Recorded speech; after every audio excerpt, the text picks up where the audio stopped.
Welcome, everybody. Hello. It's good to be here with you all. This is week 3 of our guidance course. And yeah, we're running a week behind. And I'd just like to say thank you to everyone for your patience last week. My grandmother passed away on Thursday, not on Sunday. She hung on in there by a thread for quite some time. But she passed very peacefully. And yeah, it was a good passing. I've been with her quite a bit since, and all is well. So I just wanted to say thank you for your patience and for, accepting so graciously our missed call last week. Um, so that is that. And here we are. Here we are with week 3. Now, I wonder how things have been going for people. I'm always curious to know to know how the practices are landing and if there's um, process and progress happening. And we'll have a chance to share a little bit more about that later. Um, but the schedule for today, we're going to practice our meditation. So our 4-part creating space meditation, which has been the core practice essentially so far for this course. We're going to practice that together, and then I want to talk for a little while about the different layers of experience that we have access to, and how we all kind of tend to, oh my God, look at that cat. It's just adorable.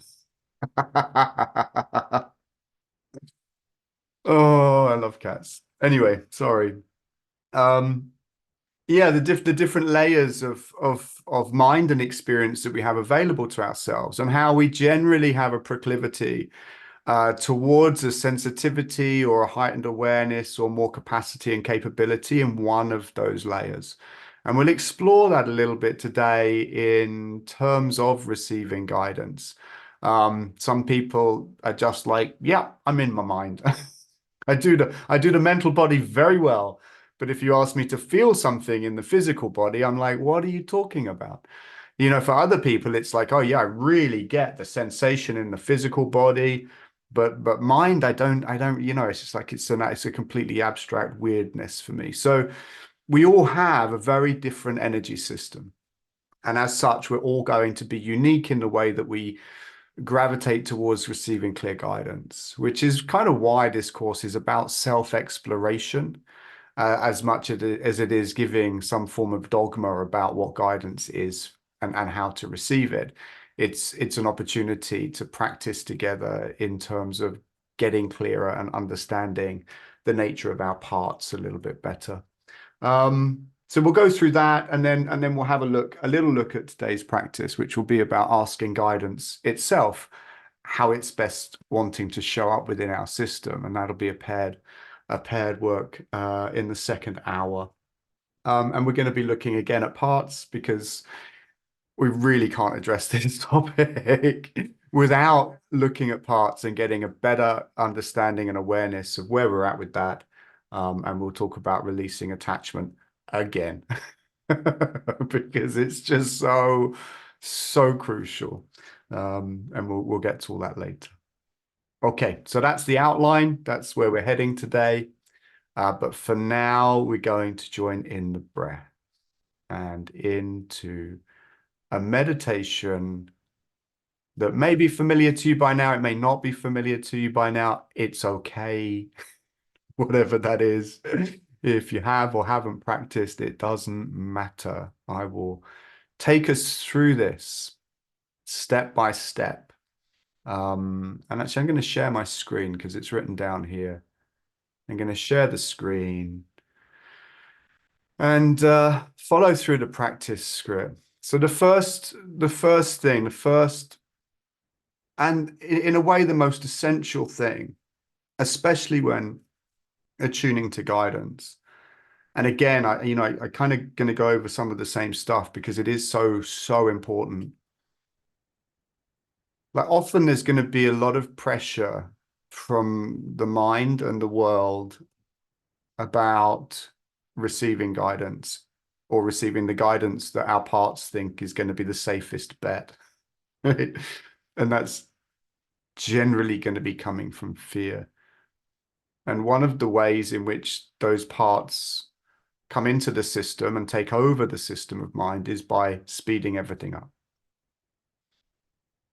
Generally, if we find that things are speeding up, our voice, if our voice is getting higher in tone or pitch, if our movements are getting faster, if our breath is getting faster, these are all telltale signs that a part has come in that is grounded in fear, that is wanting to take over our system and become us. And we become it. We become these parts without even realizing it. We think it's who we are. And then if we're looking for guidance from a fearful part, we're going to give ourselves fearful guidance. So the first port of call is to slow it down.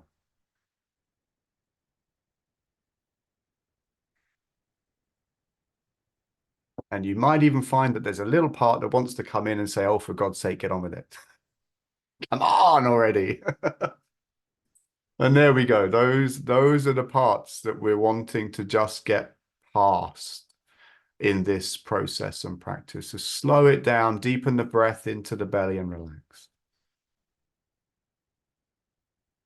We're going to breathe through the nose if we can. Nasal breathing is a more relaxed form of breathing than mouth breathing. It's not always possible physically, and if it's not possible, it's fine to breathe through the mouth as well. But the nasal breathing is more relaxing and scientifically proven so. And breathing into the belly as well sends a signal to the brain through the vagus nerve that we're safe. So we're creating a field of safety and relaxation by slowing down the breath and breathing deeply into the belly. Of course, if you have a small cat on your lap as well, that really helps. And I suggest all of us get small cats to sit on our lap as well while we're relaxing. Take your time and rest into the knowing that there is no rush. Yeah, really. There is no rush. We have all the time that we need.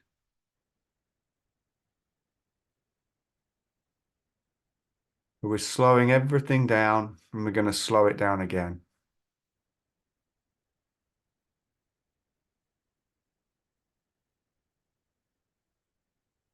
And we're going to breathe deeply into the belly, through the nose.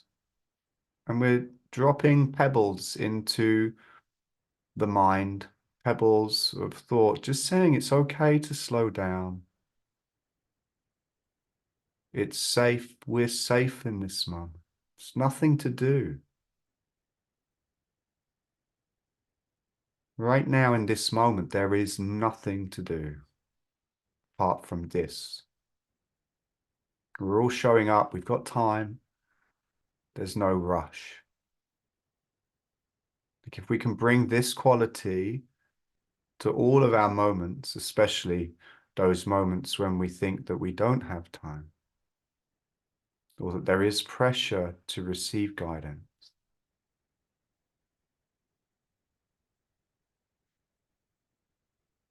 If we can bring this quality to those moments, then we're really winning.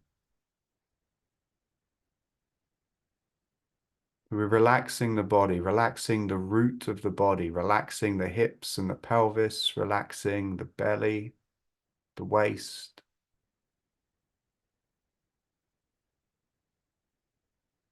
Relaxing the bones and the muscles and the sinews, relaxing the skin.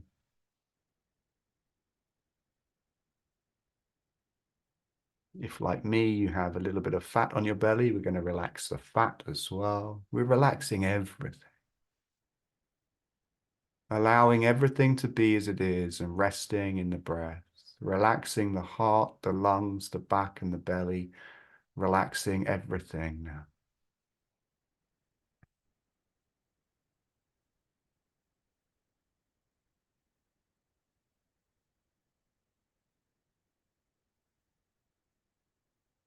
Now let's just take a moment to breathe together. Like it's beautiful when we slow down and relax. Within that comes connection as well. Like it's always amazing to feel the connection we can have with one another, even though we are physically sitting in very different places. Just by breathing and relaxing and attuning, we can get a felt sense, an awareness of the group in connection, joining.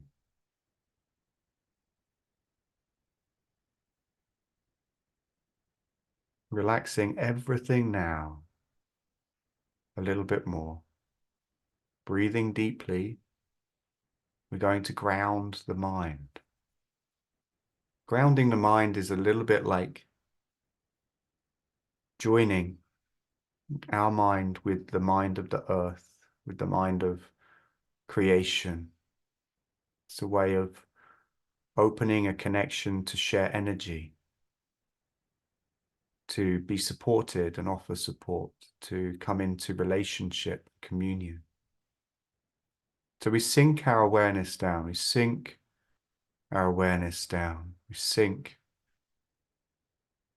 our awareness down, breathing deeply into the belly, the pelvis and the root, sinking our awareness down through the body. And we can trace a line, if we want, we can trace a line with mind, with our awareness down through the body. Always moving down here, sinking down, we're sinking the mind down to the root and down again, space beneath the root, focusing our awareness, letting the breath journey all the way down through the body,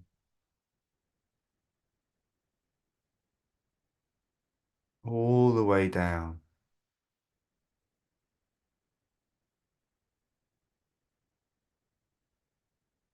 sinking our thoughts and our thinking. We can just hold that thought to sink our thoughts and our thinking. We can use our imagination if we wish. We can visualize if that's natural for us. We can pretend that all of our thoughts in our body and our mind are sinking down. All our thoughts sinking down, down to the earth, down into the earth. And the earth herself wrapping our thoughts in love as we wrap them in love, embrace them, blessing our thoughts and our thinking, letting our thoughts and our thinking sink down.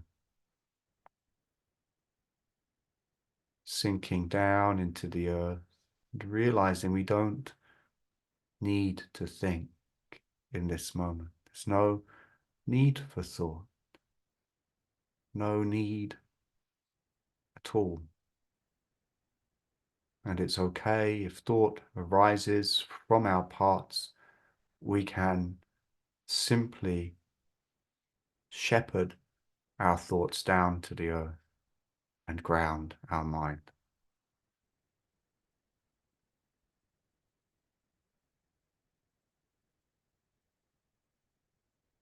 Relaxing, breathing deeply.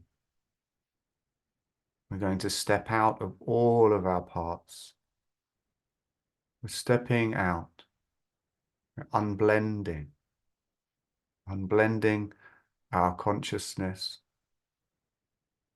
from the parts that we have created in mind that believe they are separate from God.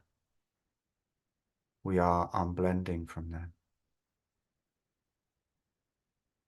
We're not abandoning them. We're not rejecting them. We are stepping back from them so that we can remember love so that we can bring love to them.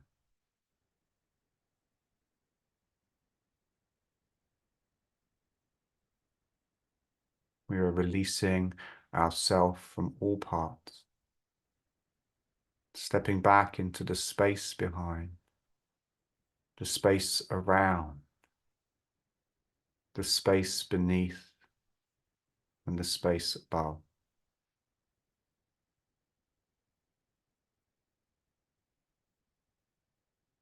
Breathing deeply.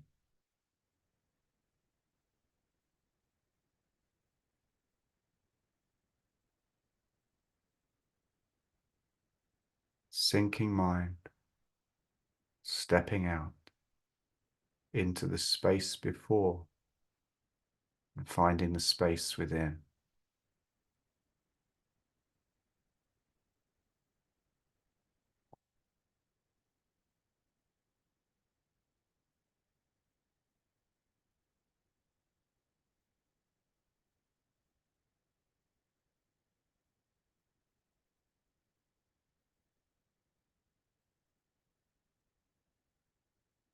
And we'll take a couple of moments to breathe together.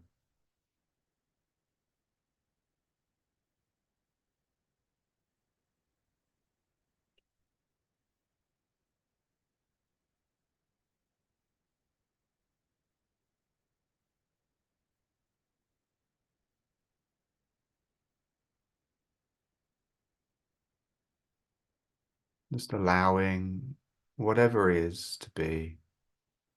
No need to control your experience. Just breathing.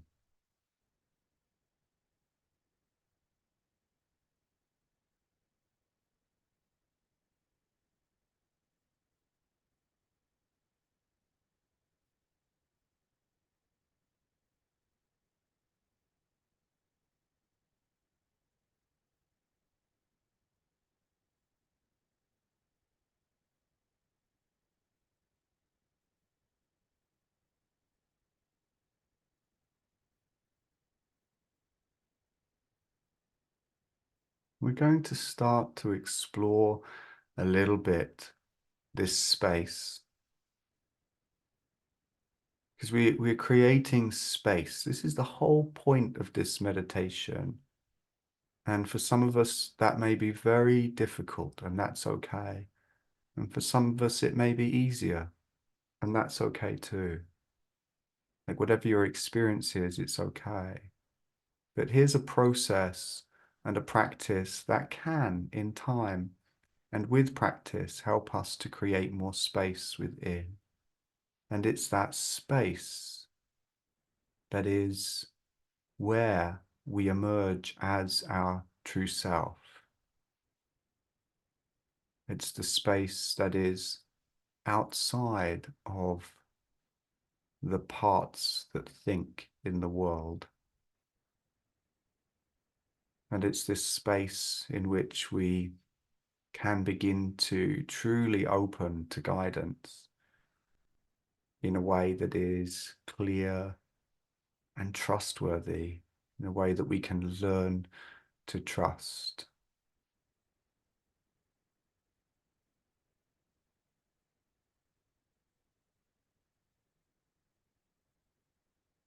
I remember hearing a meditation around guidance from, I think it was Oren and Darben years ago. And they were saying that if we were in your position and we wanted guidance, we would not ask a question until we had sat in peaceful breath for 20 minutes.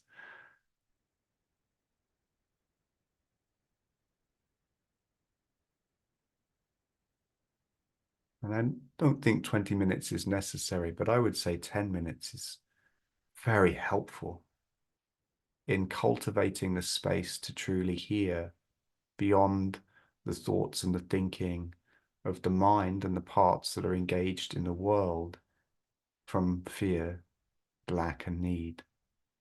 Not that there's anything wrong with that, those parts. The whole purpose, in a way, of guidance is to connect in with something that is informed by the divine intelligence that love is. And that sounds very grandiose, maybe, but it is the essence of who we are. And that essence emerges simply in the absence of who we are not. And that's what we're in the practice of here, is stepping out of who we are not so that we can experience who we are. And then in that experience, to acknowledge it, to acknowledge that in the stillness, there is the emergence of self. And often we become so identified with the thinking and the rattling away of our parts in the mind that we think that that's who we are. And we forget to recognize ourselves in the silence and the stillness and the depth of spaciousness that is, in essence, our real self.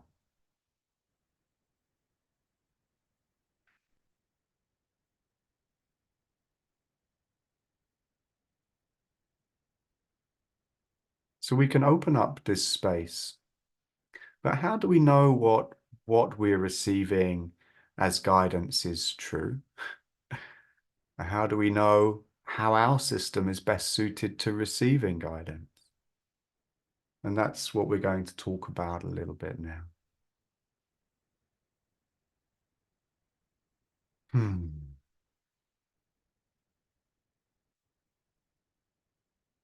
As I said earlier, there are really four main, we could call them phases of experiential plane that we abide in. We obviously have the physical. That's very obvious to us that we have a physical body in a physical world. I can experience that right now. We also have an emotional body, and the emotional body is a field of energy. Indeed, the physical body is just a field of energy that arises within mind. The emotional body too is a field of energy that has a different energetic bandwidth to the physical. We have the physical and the emotional, it's kind of layers in a way. And we have the mental body as well. So we're aware of all of these layers, we're aware of them, we experience them all the time. We're always experiencing ourselves in some way, physically, emotionally, and mentally. We also have the spiritual layer of this experiential plane as well. Sometimes we could refer to it as the energetic. So the spiritual or the energetic as well. Generally speaking, and it will depend as well on the unique construction of your energy system, and everyone has an incredibly unique energetic system.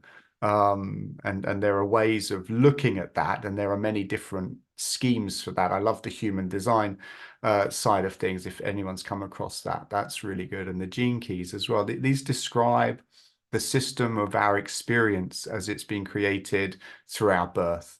And I will I'll put them in the WhatsApp group later for people so that you're aware of these, and I can put links to those. They're really fun to play with, and they describe the energetic system. And everyone's energetic system is going to be different. My energy system is very defined through the root and the sacral chakra.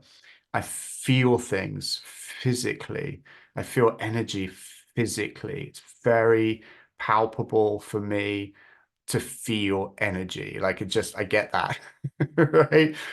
In the mind stuff, and that, yeah, I'm not so attuned in that way, although not bad. Um, but predominantly physical, emotional is my language. And for other people, it's going to be different. For some people, it's purely spiritual. For other people, it's going to be emotional, mental. We have these different leanings. So it's good to be very aware within yourself of like, I wonder what my language is in terms of what is open in my system. What do I trust in my system? And I give you an example of this. If I receive guidance that I know, if I create the space and I know that I want to connect with myself, or I'm asking directly of what I would call God, or whatever language you want to use, or if I'm asking directly of Yeshua, who I have a very strong connection with, whoever it is, or whatever it is you're connecting with, like I know in my system that when I receive guidance with great clarity, there is an energetic physicality to it. There's a sensation in my body. There's a response because that's where I'm most aligned in my receptivity. So I might hear the guidance through mind, but there's a corresponding physicality to it because it's really in the physical that I have my what could we call it? My discernment bell, right? That rings. And for everyone, that's going to be different. Okay, so I can come and tell you about my experience, and in a way that can be helpful, and in a way it can be unhelpful unless I say to you, is very unlikely you're going to have exactly the same experience as me because you're going to have a unique energy system, and that is unique to you. And that's why I'm saying in this course, this is really about getting to know yourself and your own system of energy and what it feels like. And that's going to be the foundation of what we're looking into a little bit later on as well. So we have these different ways of exploring and experiencing. Does that make sense to everyone? I mean, does that resonate in mind and body? And yeah, I wonder if people already know. I mean, does anyone already know? It's like, oh yeah, I feel through the body, or it's like, do you know, I'm in the mind, like the body's over there somewhere. And of course, it's perfectly correct for you, in terms of how your energy system is constructed. But it's good to know. And the reason that I bring this in and the reason that it's good to know is that we don't start chasing experiences in order to receive validation that are just going to be very difficult for us or impossible, right? If we've heard that, oh yeah, I've heard from Israel that, guidance is supposed to have this corresponding physical response that I can then say, oh, that's true, or it gives me an opportunity to trust it more. Of course, we'll get into the way that parts can affect that as well later on, because our parts are super bloody slippery.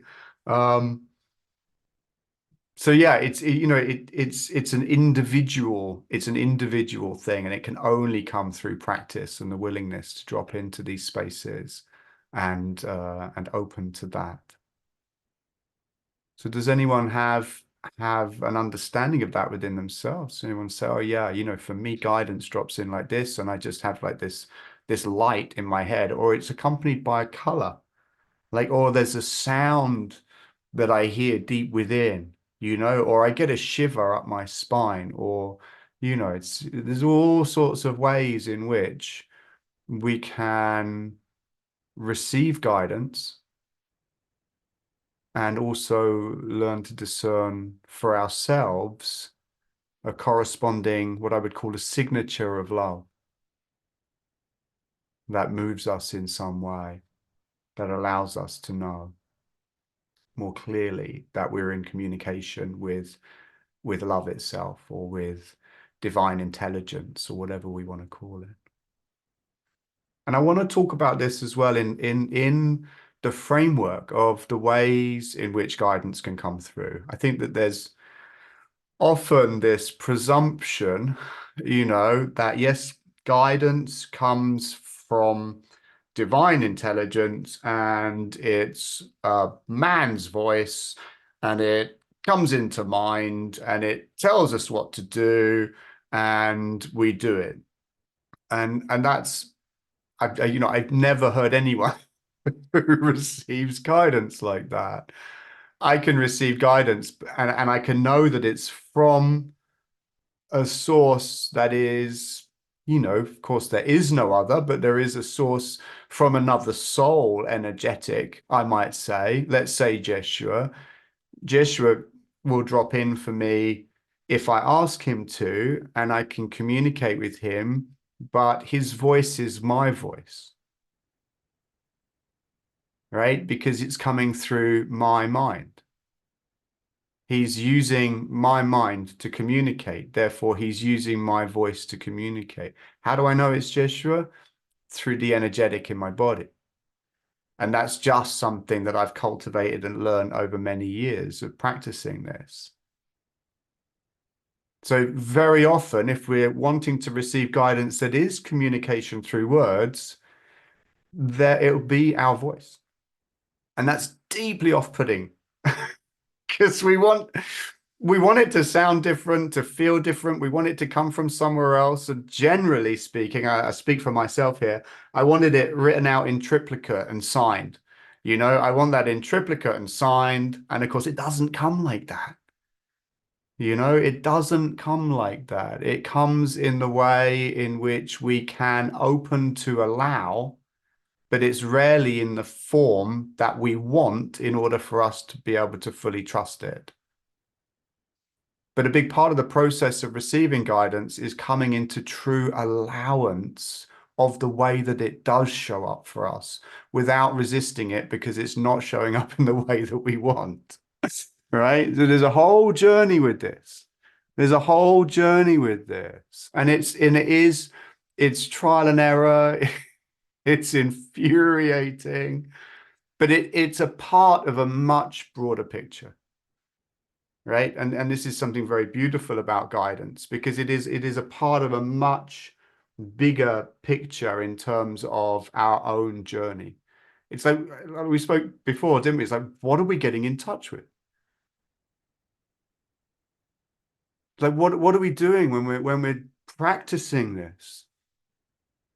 We're getting in touch with a deeper truth.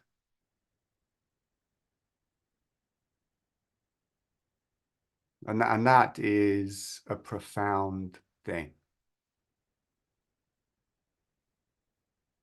What's lovely about this as well is that guidance in its essence is always from the same source. And in the content of guidance, in the essence of guidance, it's always the same, right? Okay, the actual offering that's offered will be different, but the energetic underneath it is the same. But it can show up in all sorts of different forms. So for some people, might ask for guidance and receive a flurry of images in mind. And that's going to be how that mind, energy system, soul is able to process that same energy, that essential quality of energy of divine intelligence. For other people, it's going to be communication through words. For other people, it's going to be sensations and feelings without any words or pictures. And it's going to require a learning about how to unpick and discern and decipher these energetics because they're coming through from essence into the form that can be received by that system. And then that system is then going to need to find a way to make sense of this. For some people, it's external, right? But for many people, the forms of guidance come through nature or come through I number plates, right? On cars. The amount of little guidances or nudges I've received through that, or on a passing lorry, or an advertisement billboard, or through a movie. It's like really there's an unlimited array of potentiality for us to receive guidance if we're open to it and willing to see and adopt and move with what we've received. So we've really broadened this out now, like from this voice in the head, that's saying, yes, eat macaroni and cheese tonight, Israel. I think it would be very good for you.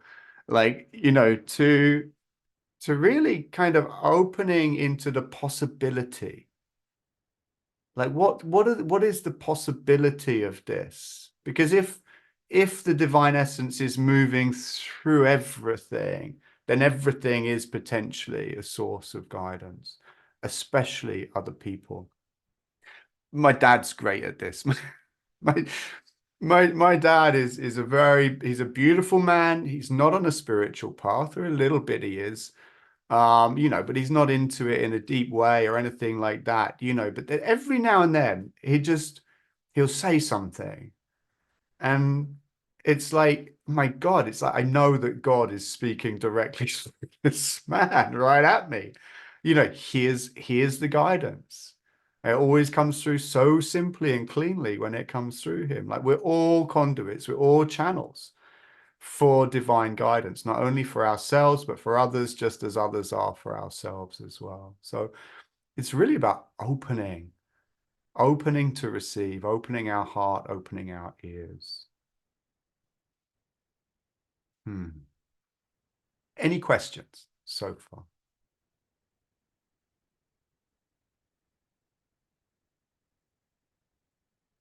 No? Okay. Ah, so yeah, that's covered different forms of guidance and the ways that we can receive it. I'm going to have a little look at, how to go about from entering that space. We enter that space, we open the space, really. We ground the mind, we try to become clearer, we try to open the system up, and we try to step out of the mind that is so engaged in the world. Now, for some people, and for different times, it may be completely relevant when we're asking into that space. We come into self, and we might ask in that space, and we might want to ask someone.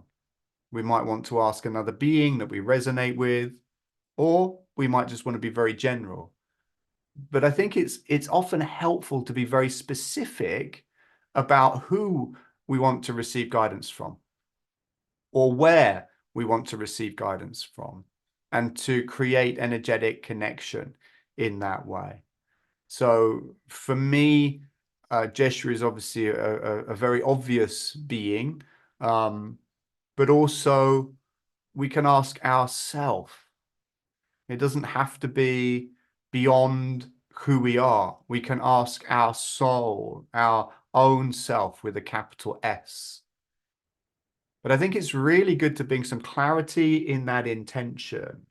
And it's a clarity of intention, not about what we want to receive, right? Because this then really defeats the whole purpose of guidance if we're coming out there going, yes, I really want this to be the answer. And we're going to be very clear in my intention that this is the outcome. This is the answer that I want.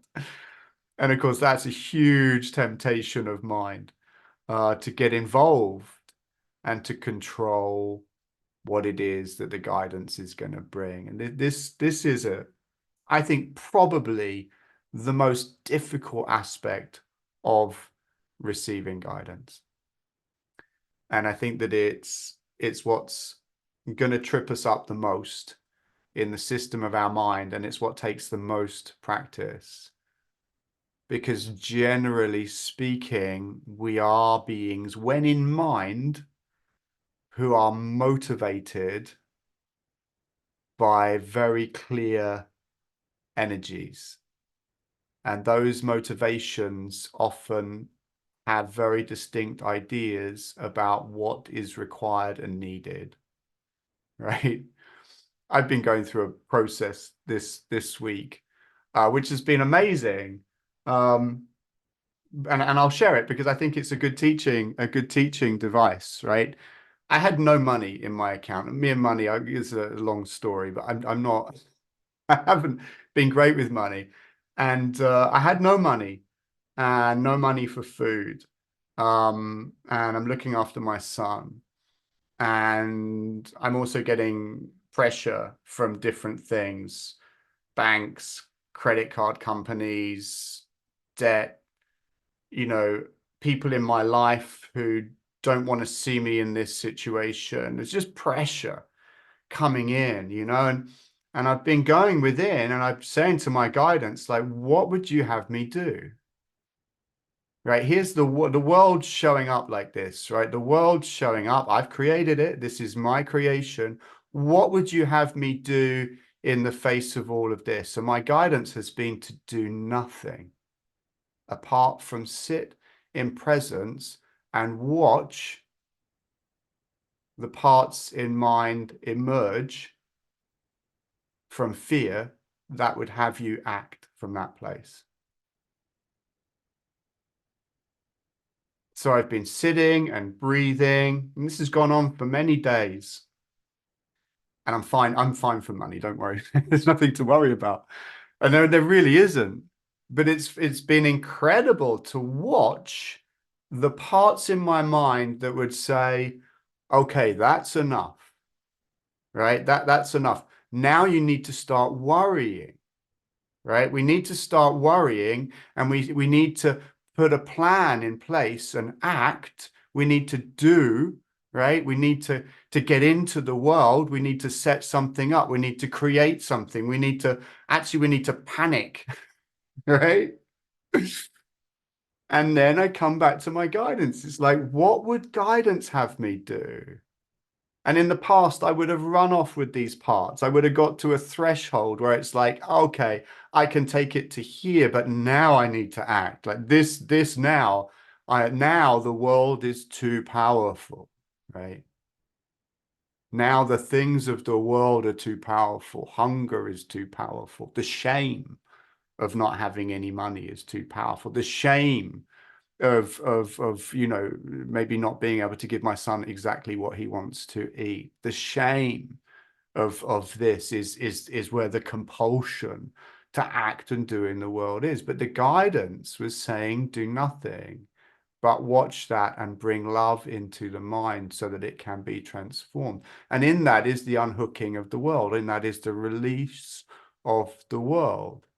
And also, there's been a lot more to it than that. There's been all sorts of stuff going on with relationship, with the death of my grandmother, with this. It's been an extraordinary week, really, but beautiful in that sense that the guidance has held me exactly where I needed to be to maximize my understanding and growth in this situation, which was through not doing anything as opposed to doing.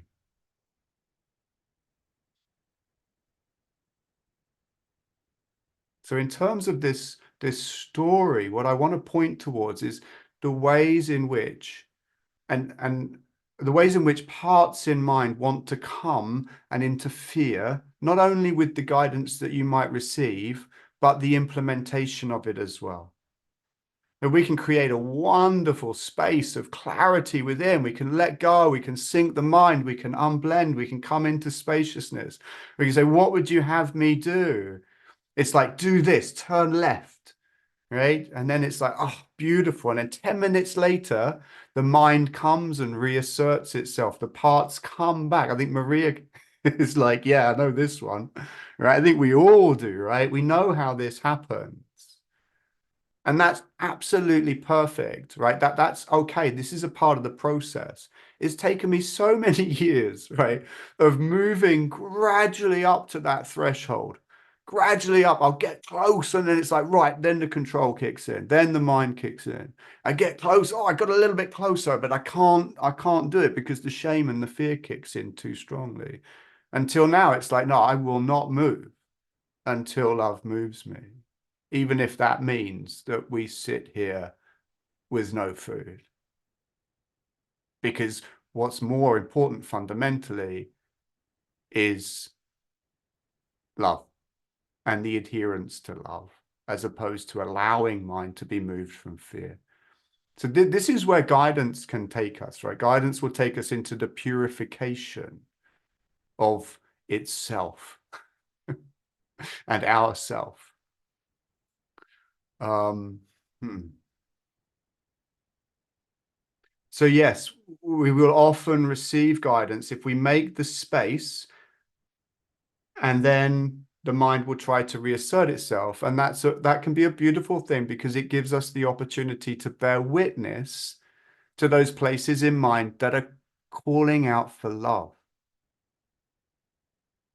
Like all of those parts that come in fear, that need to control, that need to survive, that are coming from lack and need, that need to cling on to the relationship that's abusive, that need to cling on, right, to the bottle of brandy as if it was a lover. Like that's a story from my past coming out there. Like needing to cling on to something that offers some form of comfort in the world, and yet is always and can never offer really truly what that part requires or needs. This is the foundation of addiction, right? The foundation of addiction is trying to find comfort, essentially, or safety in something that can never provide it. But then being in that eternal hell of the part that continually seeks through that thing, person, substance, whatever it is, in the desperate and forlorn hope that the next time it will be there, when it won't. In fact, it just gets further and further away until we're willing to bring love to our parts. And this process allows us to begin to see these parts in a more clear way. And I think that that is fundamentally of the greatest value. Um, yeah. Yeah. So releasing attachment to outcomes. It's like, oh my God. Oh, these minds that we've created. Good God. Good God. And yet the only thing that keeps them moving and being in the way they are is the seeming absence of love and the desperate seeking for it.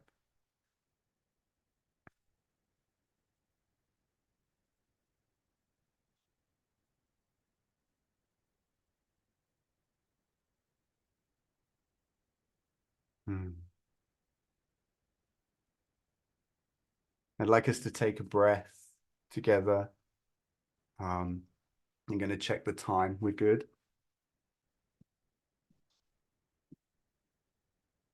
Hmm.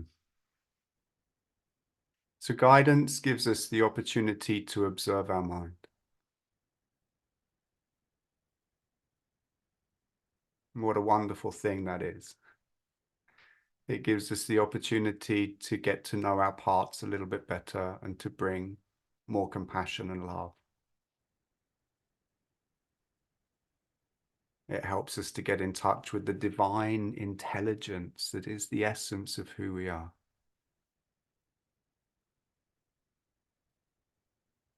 And it will, if practiced, highlight to us the conflict that arises often between those parts that believe they know what they need and are stuck always in cycles of desperate addiction. We are all addicted in our parts to something. We all battle with that in different ways. And it's the opportunity to see that underneath all of that is the desperate hope for connection and love. And the great news is, the really good news is that that connection and that love is available now. We don't have to go anywhere for it even. It is the divine essence of who we are. And when we practice sinking the mind, when we practice stepping out of our parts, when we practice coming into the essence of who we are, which is that love, we can also practice bringing that into the mind to hold to bring love. It's the whole journey. We're just here to bring love back into our mind. That's it. So simple.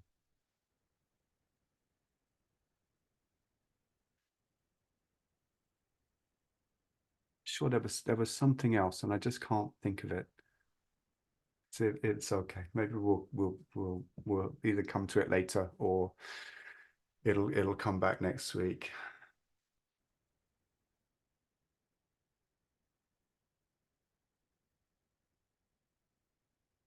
So we're gonna take a break in a minute. I'm just gonna take some breath now together.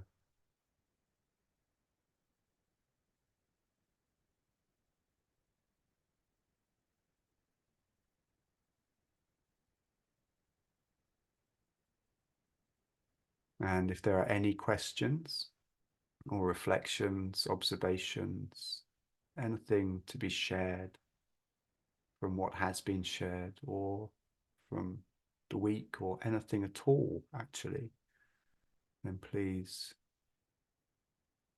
feel free to speak.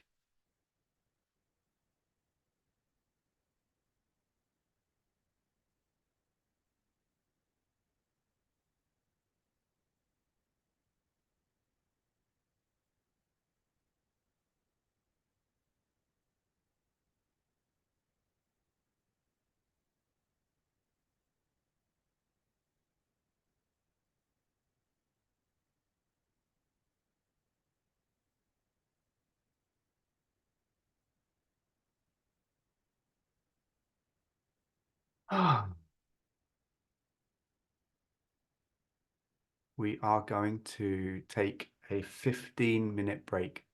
Okay? That's enough time for me to visit the bathroom and make a cup of tea. And I will see you back here at I make that 12 minutes past 53.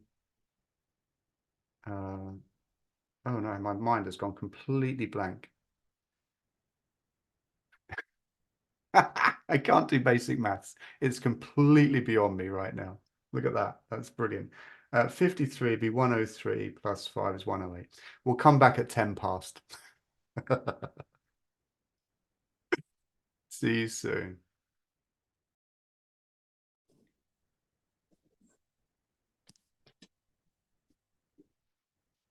Welcome back, everybody. And in very good time as well. A minute early. It's impressive. It's very impressive. Camille, my friend, are you there? Nice of you to join us. And if you can't see us, or if we can't see you, but you can hear us, then you're very welcome. Yay. I like it. So we're going to be going into breakout rooms in a minute. And I've put in the chat box just a couple of processes. The first is a very simple question. And that question is just to allow into the system in some way. It's like, how might I already be receiving guidance but disallowing? But just to explore a little bit of how guidance might be showing up for you, and what might be in the way.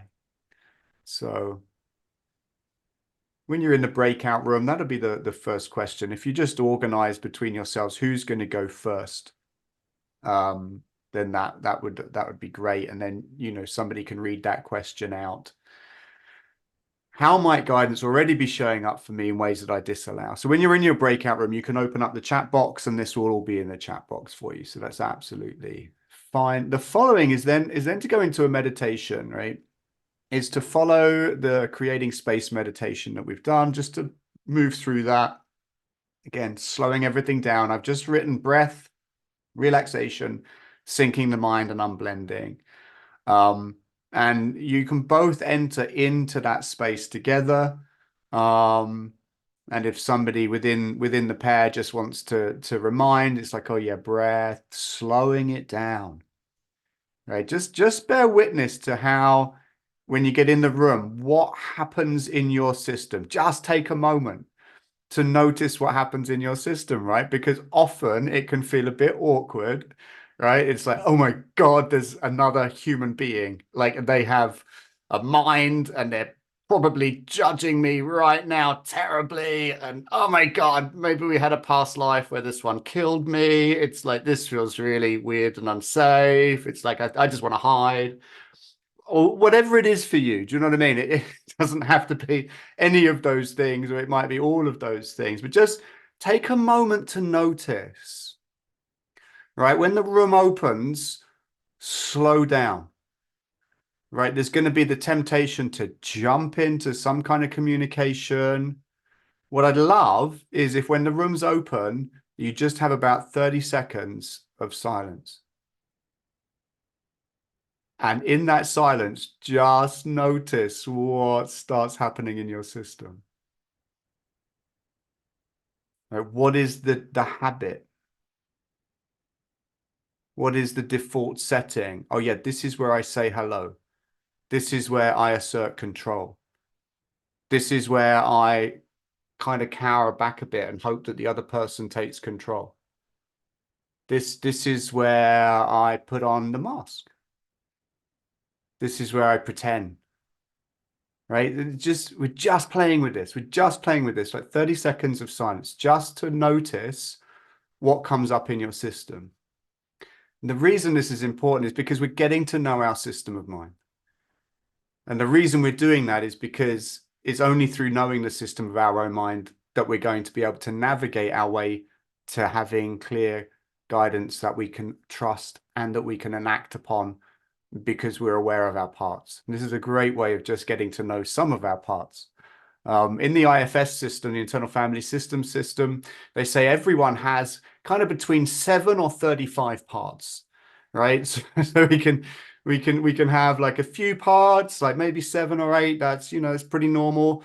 Or on the other end of the scale, like people can have like 30, 35 different parts in the system. So it's a lot to get to know. I mean, even 7 parts or 8 parts is a lot to get to know. It's a lot to learn to navigate and get to know. And it's like, oh yeah, I know that voice. Or it's like, oh yeah, I know this. So that's what we're going to do. We're going to practice looking within and just getting to know what's there. Not so that we can judge it or criticize. I dare say there are parts that will want to do that, but that's going to be another part that we can look at because the soul self is not going to be critical in any way. It's just holding love and compassion throughout the entirety of this experience on Earth. So we relax, breathe, relax, sync the mind, unblend. We go through that process. And then we're going to ask guidance itself. We're asking guidance where and how it wants to show up for us. Okay, so we're kind of turning it upon itself here. We're going to ask guidance within that spaciousness, and we'll take it in turns in the dyad of like, yeah, and someone can read the question out. It's like asking guidance, like how do you want to show up? And then getting really curious and just noticing what's happening. Like how does guidance, how does myself, my soul, and everything in creation, in divine intelligence that it's connected into, how does that want to show up? How does guidance want to communicate with me? Right? And when I say that, I immediately feel this energy at the back of my skull and neck here and an opening, and it's like this is the clearest place. And the value of that is that I can then focus there. I can bring my awareness there. I can bring my breath there. I can bring my focus there. Like this is a place, or this is a means by which I can get into clearer guidance. And it can be different for everyone. You might receive vision. You might see images. You might see colors. You might hear sounds.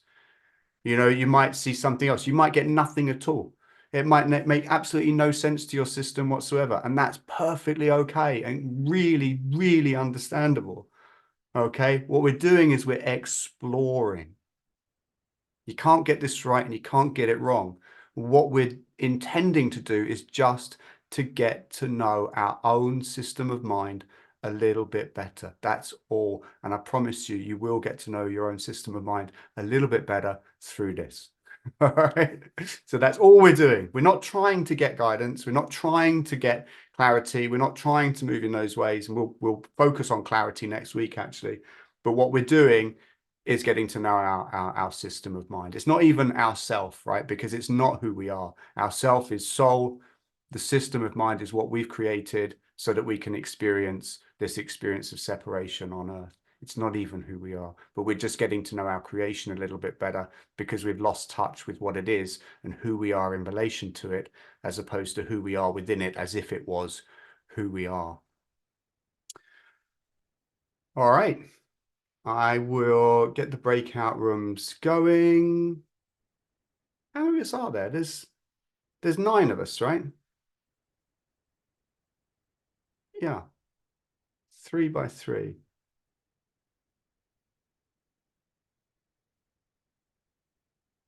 1, 2, 3, 4, 5, 6. So who is not in a room? You got Me? Camille. I haven't got Camille in a room. That's what it is. 2.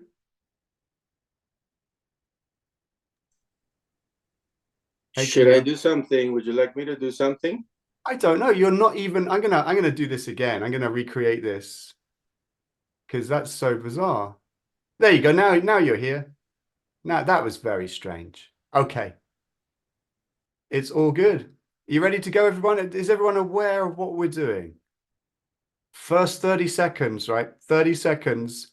You're not here to observe the other person. You're here to observe yourself in relation to that other person and what emerges within you. And you have a little bit of time to share about that and then go into the process practice of meditation and dropping the question, how would guidance like to show up? We're observing our own minds and we'll come back and share about it. Going to have 10 minutes each way. All right, 10 minutes each way. Okay, so that's 18 minutes, 19 minutes past now. So at 29 minutes past, you'll swap over. And then after the 20 minutes, I'll close the rooms down. All right, enjoy. Welcome back, everybody. It's good to see you all. Survived the breakout room. I'm glad everyone made it back. It's always a bit of a sketchy moment there, just to see.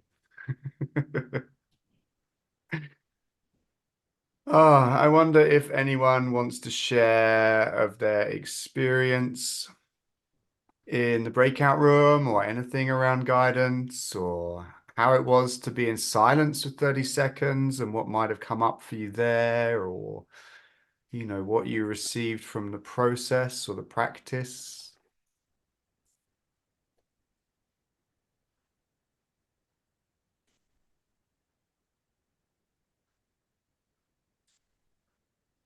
Bridget, thank you.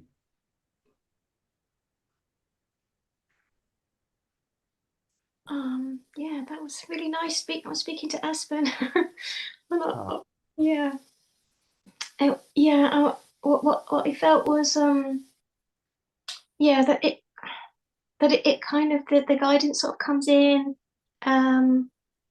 like with quite sort of instant pictures, but they kind of feel like more like feeling pictures rather than thought pictures somehow. I don't know, it feels like there's feelings attached to the pictures rather than so many thoughts or something. It just felt like that.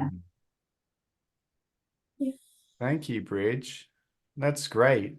That's what I love about this, right? Is that it's your unique experience, that you're gonna have when it comes to guidance. Like everyone is so unique. It's what makes it so beautiful. It also makes it kind of difficult to teach because there's no right or wrong. There's just whatever your experience is, and then building relationship with that in terms of learning how to understand it, decipher it, and trust it as well. But I love this idea of images, but more feeling based, more emotional body based, but also with these images in mind as well. Does that make sense? Have I described that right? It's interesting, isn't it? I wonder if there is more of a relationship between the emotional body and imagery in mind.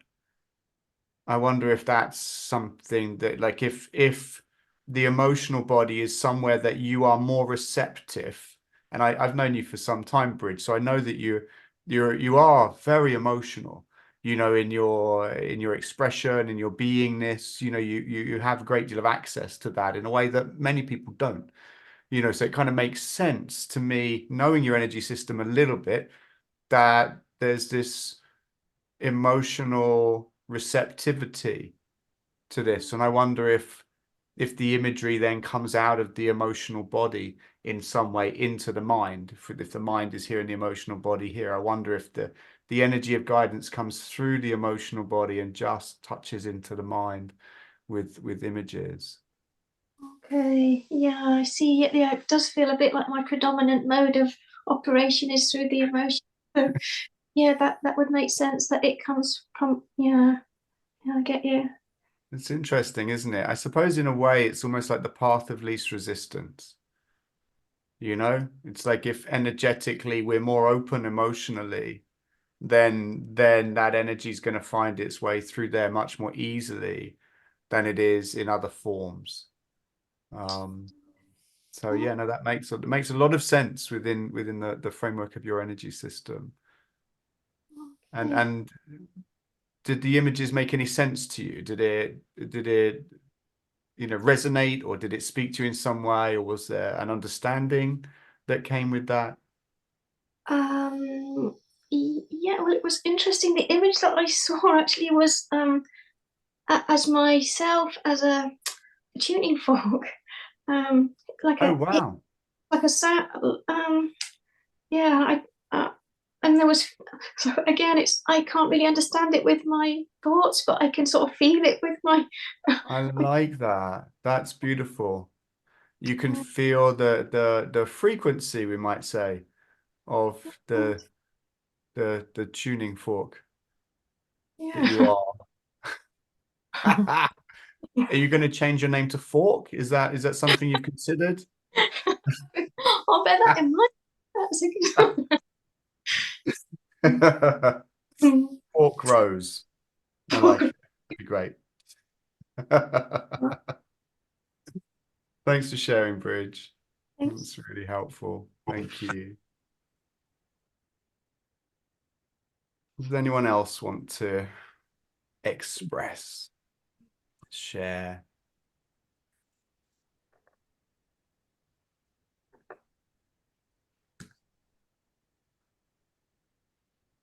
Maria. Um, yeah, like I noticed there's like a part I'm very afraid of, like the unknown. Right. Um, like whenever I ask, there's always this, I've noticed, like today I connected the dots. This part that it's like um referring to past experience, like, oh yeah, yesterday, or like in her eye, or like in other moments. And that's like a bit afraid to like feeling that, like receiving that moment, the Hmm. information it already wants to know. Um, then having said that, um, in the first question that was about, I forgot. Oh yeah, guidance showing up for me in ways that I disallow. Um, I was with Chris, so I mentioned Chris like just in this session. When you mentioned about the bodies, I felt like a lot of like energy. I've been feeling like a lot of energy around, which is something new that hasn't happened to me. And um Yeah. So a lot of tingling and heat in my hands and in my feet. Sometimes almost too much. It's like, what am I supposed to do with this? Like too much Hmm. vibration. Well, that was one. Another thing that appeared was noticing sometimes I'm afraid to ask what I want to ask. Like sometimes I'm afraid to ask more guidance or to ask for confirmation. So if I want confirmation, I can just ask. Maybe it Hmm. won't be given, but maybe it will. I'm just like based on suppositions. The third was external things that happen and that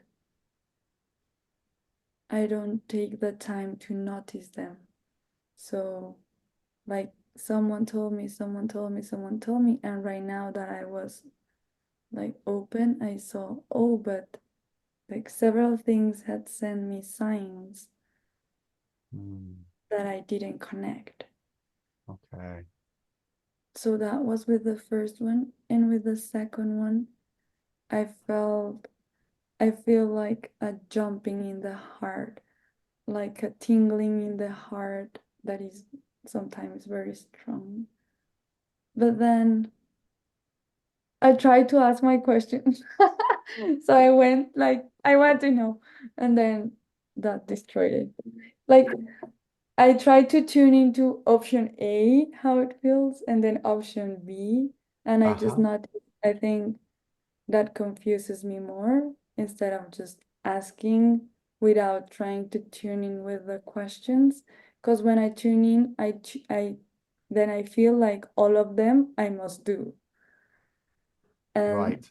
maybe it's just like asking and letting the one that is calm. And then there's also something with images, but it's like a smaller that Uh-huh. Wow. Thank you, Maria. Thank you very much for sharing all that. It sounds like you packed a lot in to 10 minutes. Right? And kind of uncovered a lot and received a lot. I love that you had that opportunity to see and the awareness that there was a part that was afraid, of receiving guidance, and also other parts that were wanting to become involved in some way. I think that is so precious. Like, often, I know in my journey, I can have parts that get very frustrated with other parts that feel afraid or that don't want to receive something that they might not want to hear, or and then I can end up in this real storm inside of like, oh, if you just shut up, right? If you just shut up, like we could get clear guidance like this, because that part's really in the way as well. But it's such an opportunity to bring love to those places. It's such an opportunity to get to know and bring reassurance and breath and more peace to these places that essentially they do want reassurance. And I think you can definitely ask for reassurance and receive it as well. I think that one of the nicest terms, I think, of Jeshua's referral to the Holy Spirit is that the Spirit is the great comforter. And certainly my experience of spirit, my experience, especially of what I would call the Divine Mother, and what Jeshua, calls Mother Earth, and also the Holy Spirit as a feminine entity of Sophia Shem, this beautiful quality of energy is deeply comforting, and within that is almost infinite reassurance for our parts. So I think it's completely um perfectly okay And in fact, I would encourage asking for reassurance for our parts and love for our parts. The difficulty we get into is when we start trying to satisfy those parts with comfort from the world.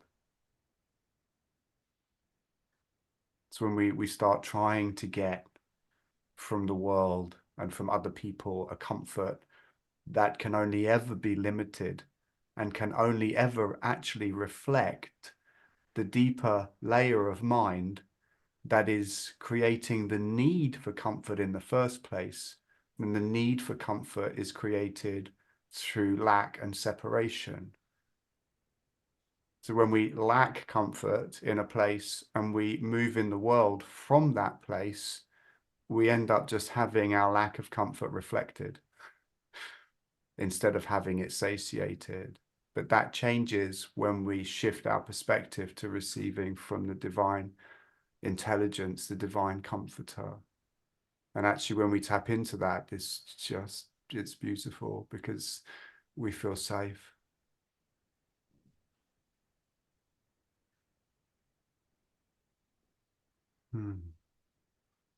Which is kind of what we all want, I think.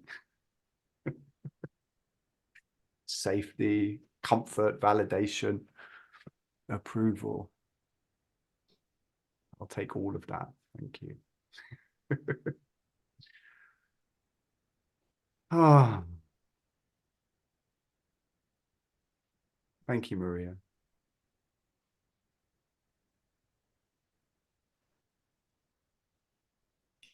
Anyone else want to share any questions, reflections, complaints, judgments, projections?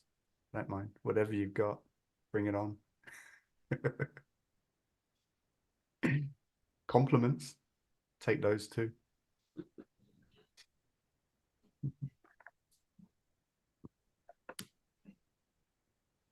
Aspen, hey. You're going to need to unmute yourself, Aspen. I'll ask you to unmute.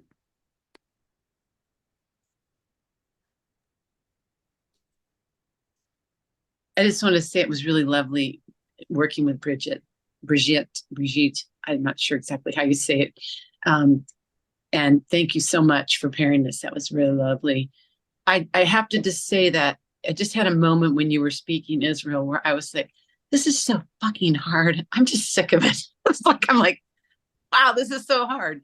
You know, like, how do you find this, guidance and this peace? It's like, I feel like I'm just like been just like rechurned and regurgitated and spit out like constantly, but there is a peace, and I know there is, and I'm not going to give up because I know it's there. But I just wanted to share that I just had a moment where I'm like, this is like just too hard. I just want to give up sometimes.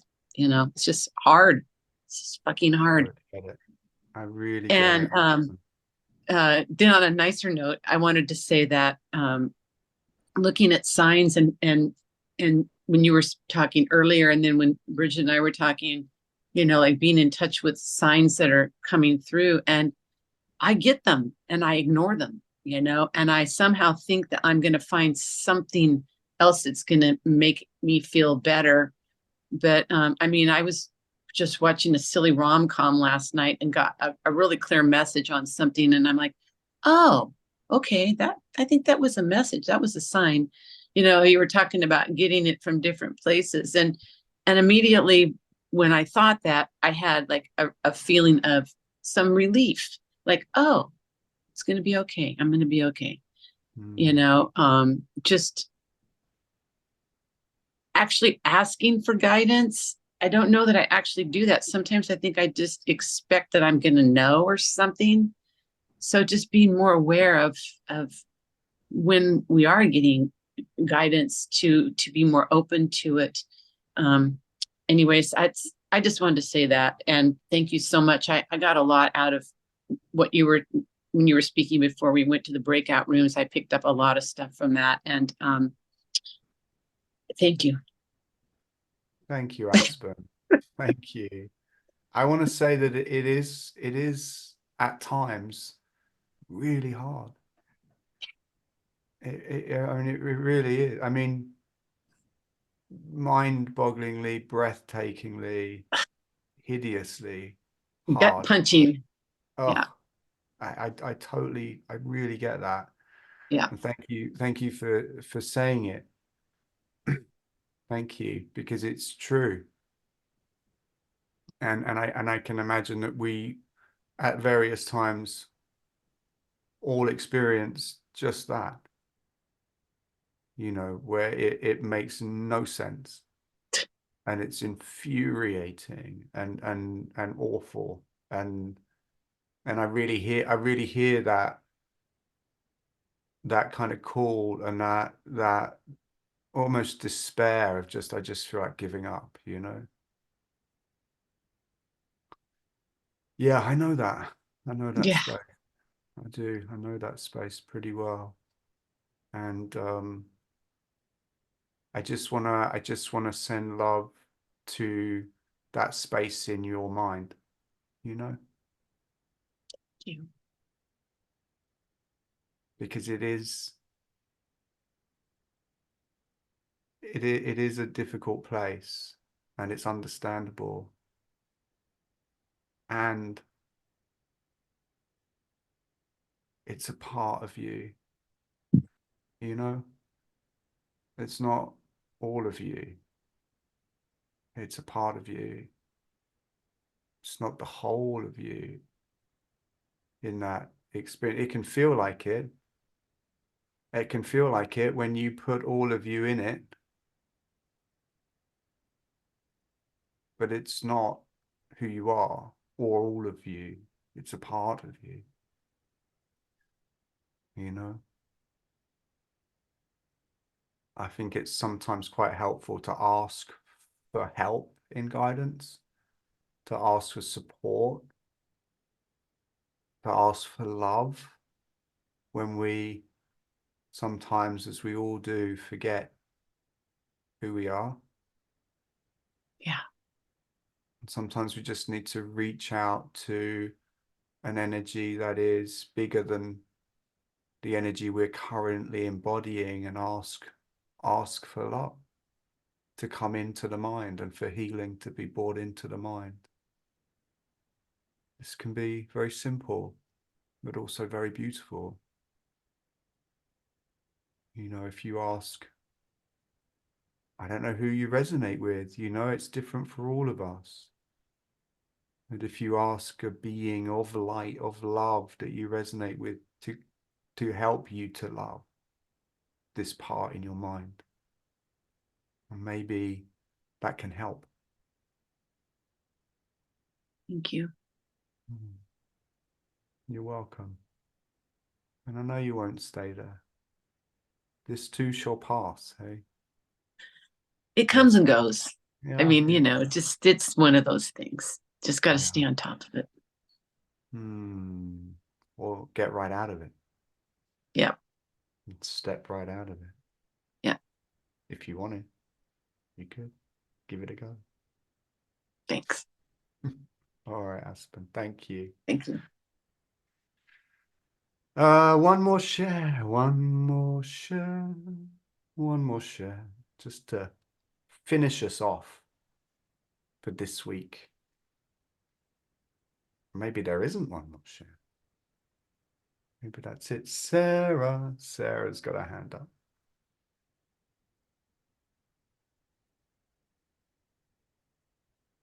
Unmute. Yeah, it's not always straightforward, is it? I can ask you to unmute. I don't know if that helps.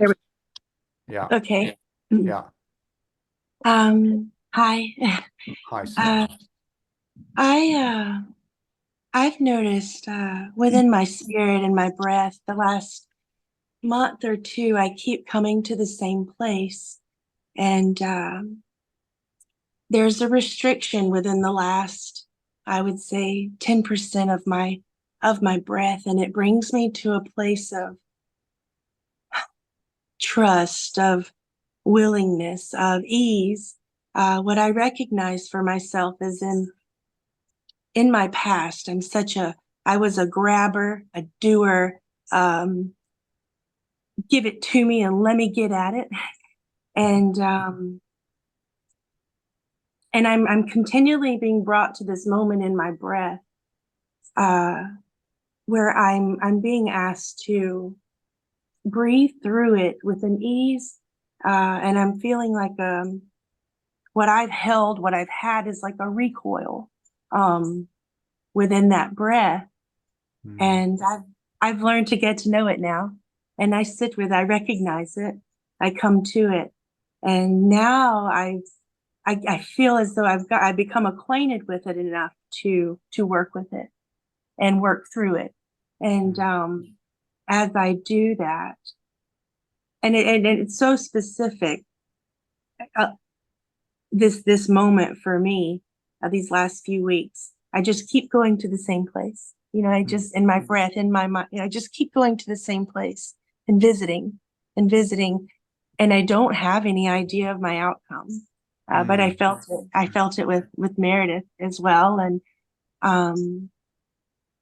for me now and myself, I just see it's a simple choice how I want to move forward in my own self. Do I grab it, or do I allow and trust and ease and flow and let go of those controls, attachments, and outcomes, and feeling the peace that's coming through that. But it's so directly linked to that last 10% of my breath. I mean, I feel a physical right then and there, that correlates with my actual actions, you know, that I take on. So for me, getting to work through that breath, also seeing it with my actions in my day-to-day, that's how I'm kind of navigating. And it feels very good for me. To see like a past version and then a present realization, and then the just simple choice. How do I choose to proceed? And I feel so confident and through that a force that I have felt necessary my whole life to have, to navigate. I no longer, that force no longer serves me. And so that's beautiful. Thank you, Sarah. Thank you very much for sharing that. Sounds like a wonderful threshold in mind that you keep visiting and breathing with and through, that you're really getting to know. And that's wonderful, you know, to get to know this energy, and it's opening up more choice by the sounds of it, and freedom. this freedom so much. It's beautiful. Thank you very much. It's a lovely share to end our call on. Oh. All right. Thank you, everybody. We'll be back next week at the same time for our final installment. Bom, bom, bom. Yeah, I look forward to sharing with you then and seeing you then. If there's any questions that arise, any sharings to occur, you can drop in on the WhatsApp group. I know it hasn't been very busy, but that's okay. There's a Facebook group as well that's been even quieter, and that's absolutely fine. There's no need, but there is a space there as a resource. If something comes up in the week that you want to clarify, you want to ask a question, you want to share something, be heard and received, there is space for that, and there's no obligation or whatsoever. So yeah, if you wanna unmute and say farewell, cheerio, so long. Bye. Bye, everyone. Thank you. Have a See you wonderful next day. week. Thank Bye, you. everyone. Bye, Mary. Bye-bye. Bye-bye.